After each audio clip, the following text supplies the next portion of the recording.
Making a living as an artist is tough, and when you're homeless or disabled, it can be even more challenging.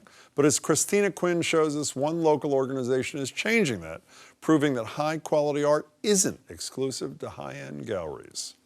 When Liz Powers was organizing art groups at homeless shelters, she kept discovering talent, a lot of talent, but there weren't a lot of sales. This big missing piece is a marketplace to curate top artwork from the thousands of existing art groups in shelters and disability centers and sell it. So Liz and her brother pooled their savings and started ArtLifting, an online gallery for artists who typically wouldn't be able to sell their work beyond the sidewalk or homeless shelter. But one thing was clear: no one wanted any favors. I kept hearing, "Liz, I don't want another handout. I just want opportunity." And that really struck home with me, realizing how many organizations that relate to social services now are giving sandwiches or a bed for just the night, and very few are actually creating jobs and real change in people's lives. That real change happened with Jeff Powers, no relation to the owners. His past struggles with drug addiction led to homelessness, and for a while he made money doing portraits of people on the streets of Boston. And although he had been drawing since he was a teenager, Jeff never saw himself as the artist that his work and his sales through ArtLifting now prove. They always say the artist should never sell himself or sell his own work. Have somebody else do it. And you end up cheating yourself. A lot of times you do end up cheating yourself because you don't know your own worth. In just 3 years, ArtLifting has expanded to 11 states and continues to grow. Their mission has also gained the attention of major investors, including the founder of shoe company Tom's.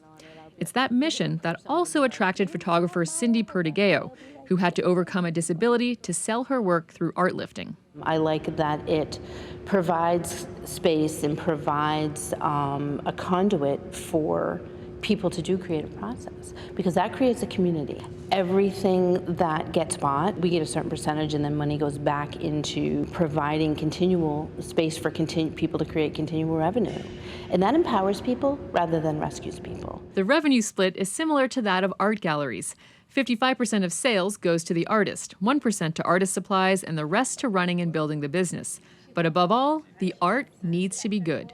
People often assume that if you're in a shelter or social service agency art group that automatically you could be a part of ArtLifting, but that's not the case. We purposely want to have saleable artwork to keep the brands really high and make sure our customers continue respecting us.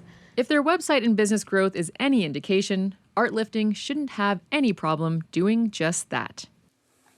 Christina Quinn joins me now. That's a pretty great story. This is an e-commerce business so far, Yes, right? yep. Are there plans for a post-e-commerce existence? Yes, so right now they're in the midst of expanding their corporate retail sales, their corporate sales. So, selling, basically expanding the artwork to larger scales that could be hung up in, the lobbies of offices.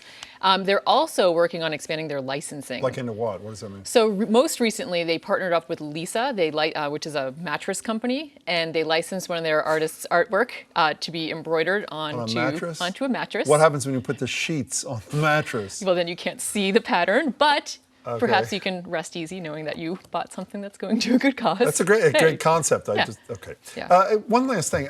I totally get, I think, that how if you're a homeless person, you have disabilities, it's really tough to get into that art subculture. Right. That's not the only obstacle, right? I mean, unless you're known, and it's really hard to get shown, isn't it? No, I mean, it's really hard to break into that scene. I mean, these artists, most of them aren't formally trained, and so they, if you don't have the resume to show where you've shown in other galleries, then it's really hard to get your foot in the door. From what I can see, just from your past, it's really high quality stuff, yes? There's really, really great artwork on the site, yeah. Looks terrific. So, thanks so much. Good to see you. When the mattress happens, let me know, will you?